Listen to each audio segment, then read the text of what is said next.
प्राचीन भारतीय इतिहास में नवीन धर्म सुधार आंदोलनों के क्रम में अगर हम बात करते हैं कि किस तरीके से ईसा पूर्व छठी शताब्दी में भारत में जो धार्मिक आंदोलन का जो स्वरूप था, उस स्वरूप का प्रभाव जो था वह नवीन धार्मिक आंदोलनों के रूप में देखा गया।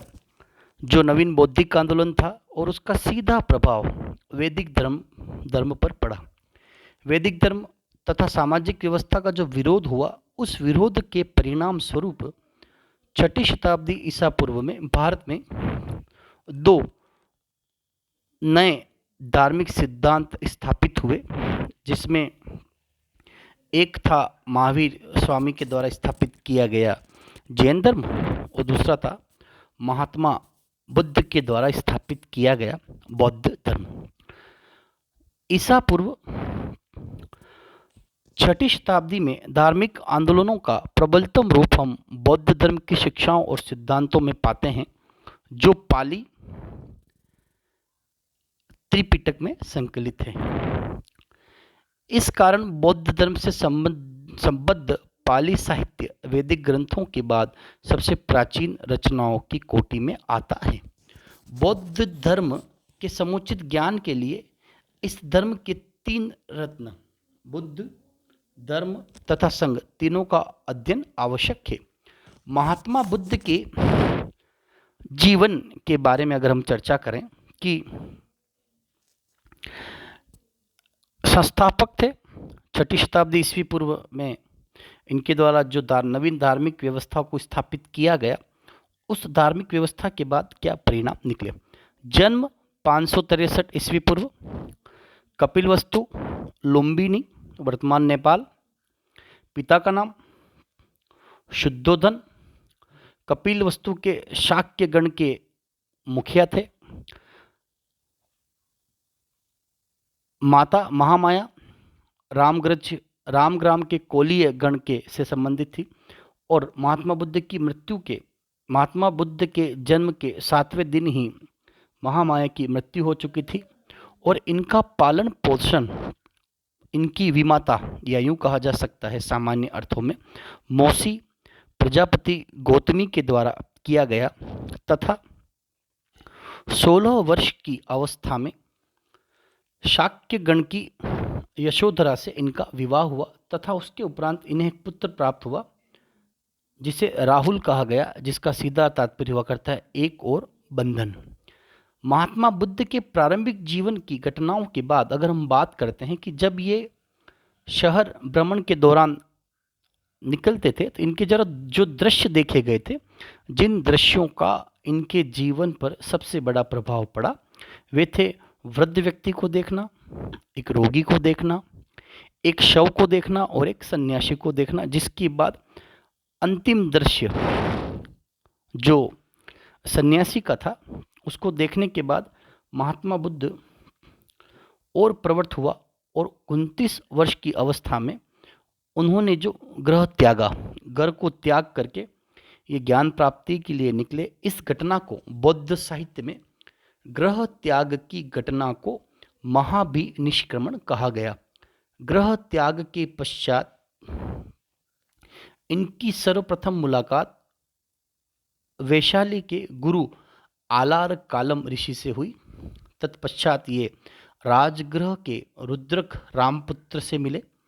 गया में निरंजना अर्थात फल्गु नदी के किनारे पंचवर्गीय ब्राह्मण भिक्षुओं के साथ तपस्या इन्होंने पीपल की वृक्ष के नीचे की, जो 6 वर्ष तक चली, परंतु सुजाता द्वारा दिए गए खीर को खाकर इनकी तपस्या भंग की गई।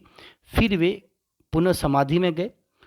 50वें दिन ज्ञान की प्राप्ति हुई और ज्ञान की प्राप्ति के बाद इन्हें जो बोध हुआ, बोध के बाद ये बुद्ध कहलाए और जिस वृक्ष के नीचे इन्हें ज्ञान प्राप्त हुआ उसे बोधि वृक्ष कहा गया और जिस जगह पर इन्हें ज्ञान प्राप्त हुआ गया, उसे बोध गया नाम दिया गया। महात्मा बुद्ध के जीवन के बारे में यह एक कटु सत्य है कि उनका जन्म दिन, ज्ञान प्राप्ति का दिन और मृत्यु का दिन एक ही था, वैशाख पूर्णिमा, जिसे बुद्ध पूर्णिमा भी कहा जाता है। और बाद में उस बोधि वृक्ष को शैव वंशीय कट्टर शासक शशांक ने कटवा दिया था, जिसके बाद बोधि वृक्ष की शाखाओं के रूप में उसे पुनः स्थापित किया गया। ज्ञान प्राप्ति के उपरांत इन्होंने पहली बार अपने ज्ञान का जो प्रचार किया, वह प्रथम शिष्य जो थे वो गया में तपस्वी और मल्लिक जो दो शूद्र बंजारे थे, इनको इन्होंने पहली बार अपना ज्ञान प्रदान किया। उसके बाद सारनाथ गए, वहाँ पर पंचवर्गीय ब्राह्मण भिक्षुओं को प्रथम उपदेश दिया। इस घटना को धर्म चक्र परिवर्तन कहा जाता है तथा यहीं पर सारनाथ में ही महात्मा बुद्ध ने बौद्ध संघ की स्थापना की और आनंद के कहने पर संघ में प्रवेश करने वाली प्रथम महिला जो थी वो प्रजापति गौतमी थी, जो वैशाली से थी। प्रथम वर्षावास इनके द्वारा सारनाथ में किया गया और सर्वाधिक जो वर्षावास जो किया गया वो कौशल महाजनपद की राजधानी श्रावस्ती में किया गया, जहाँ पर वे 25 वर्ष तक रहे। इनका निजी व्यक्ति जो था वह आनंद था तथा महात्मा बुद्ध ने 4 आर्य सत्य का प्रचलन किया था, जो प्रचारित किया था, जिसका सीधा तात्पर्य था दुख है, दुख का कारण है कर्म कारण्य सिद्धांत, दुख को रोका जा सकता है और दुख को रोकने के उपाय, जिसे अष्टांगिक मार्ग के द्वारा हम दुखों को दूर कर सकते हैं। ये जो इनके प्रमुख सिद्धांत थे महात्मा बुद्ध के, 4 आर्य सत्य, दुख है, दुख का कारण है, दुख को रोका जा सकता है, दुख को रोकने के उपाय। दुख को रोकने के उपाय जो हैं वो अष्टांगिक मार्ग, जिन्हें कहा गया था बौद्ध धर्म के अंतर्गत जो 3 रत्न थे, प्रज्ञा, शील और समाधि, और अन्य रत्न जो थे वो थे बुद्धम संगम और धम्मम का जो सिद्धांत था, ये महात्मा बुद्ध के द्वारा स्थापित किया गया, जिसका मूल उद्देश्य था कि बौद्ध धर्म के सिद्धांतों को अत्यधिक प्रचारित किया जाए। महात्मा बुद्ध ने क्षणिकवाद के सिद्धांत को सिद्धांतित दिया गया। महात्मा बुद्ध ने वेदों के अपौरुषेयता का खंडन किया, जिसका सीधा तात्पर्य था कि वेदों के द्वारा स्थापित की गई व्यवस्थाओं का इनके द्वारा विरोध प्रारंभ किया गया। और इनके जो प्रिय शिष्य थे बिंबिसार, प्रसेनजित, अजातशत्रु और उदयन, जो उस समय में बौद्ध का समकालीन था और कौशाम्बी का शासक था। राजकीय महिलाएं जो थी वो थी श्यामा बिंबिसार की पत्नी, मल्लिका प्रसेनजित की पत्नी, और निजी परिचारक जो थे वो आनंद था, राज्यकर्ता सुनीत वस्त्रकार, चिकित्सक जीवक था, गणिका आम्रपाली थी, कर्मकार चुंद सुनार लोहार था, और डाकू अंगुलीमाल जो राक्षस था वो इनका प्रिय शिष्य था। और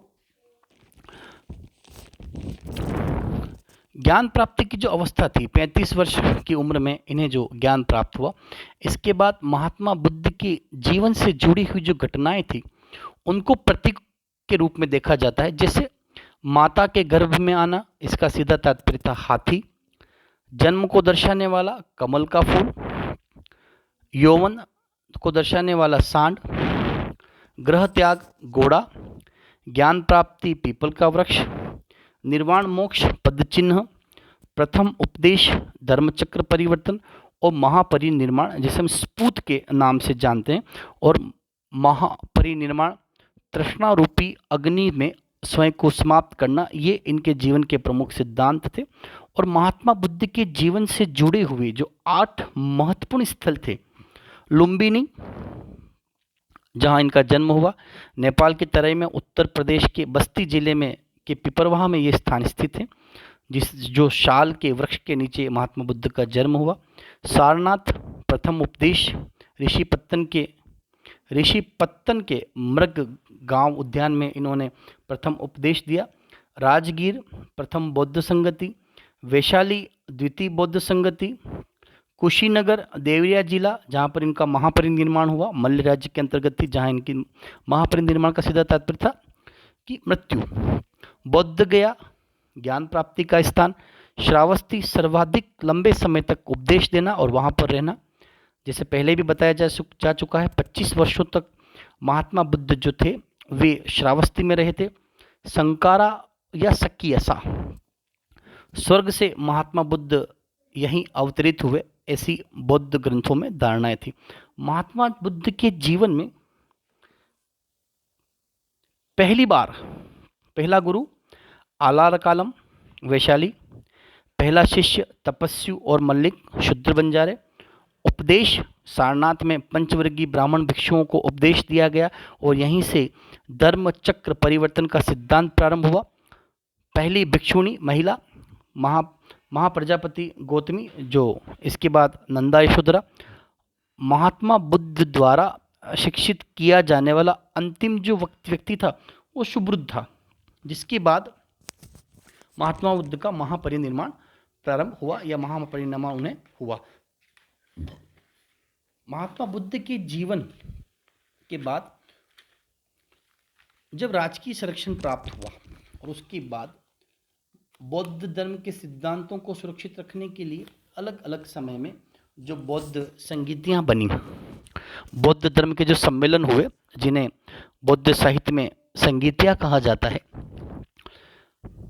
प्रथम बौद्ध संगति 1483 ईस्वी पूर्व में, जिसकी अध्यक्षता महाकश्यप के द्वारा की गई, जिस समय में हर्यक वंशीय अजातशत्रु समकालीन शासक था और यह राजगृह सप्तवर्णी गुफा के अंदर इस प्रथम बौद्ध संगति का आयोजन किया गया और यहाँ से जो परिणाम निकले, 2 पिटकों का संकलन अर्थात पिटक साहित्यों का संकलन करना, जिन्हें सुत्त पिटक और विनय पिटक, जो महात्मा बुद्ध के जीवन से जुड़े हुए सिद्धांतों को प्रचलित करती है।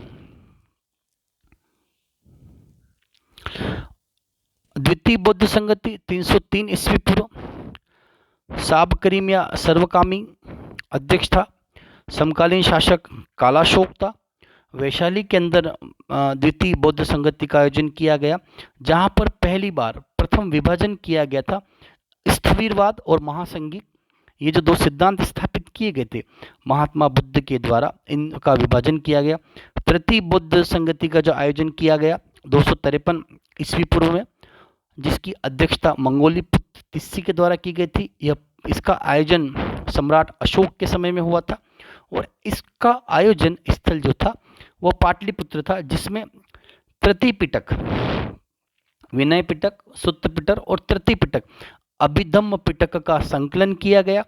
और इस संगति के बाद जो अंतिम संगति हुई, जिसे चतुर्थ बौद्ध संगति कहा जाता है, जो प्रथम शताब्दी में हुई, वसुमित्र ने जिसकी अध्यक्षता की थी और यह सम्राट कनिष्क, कुषाण शासक सम्राट कनिष्क के द्वारा कुंडलवन कश्मीर में जो चतुर्थ बौद्ध संगति का आयोजन किया गया। इसके बाद बौद्ध धर्म का विभाजन जो हुआ वो हीनयान व महायान 2 शाखाओं में हुआ। हीनयान शाखा की से संबंधित जो स्थान था वह वल्लभी विश्वविद्यालय, जो वर्तमान में गुजरात में है। महायान शाखा का जो प्रमुख स्थल था नालंदा विश्वविद्यालय, जिसकी स्थापना कुमारगुप्त के द्वारा की गई थी और इसके पुस्तकालय धर्मगंज में था, जहाँ पर रत्न सागर, रत्नदेधी, रत्नरंजक नामक पुस्तकें लिखी गई। और नालंदा विश्वविद्यालय का विनाश जो किया था वो कुतुबुद्दीन बख्तियार खिलजी के द्वारा किया गया था।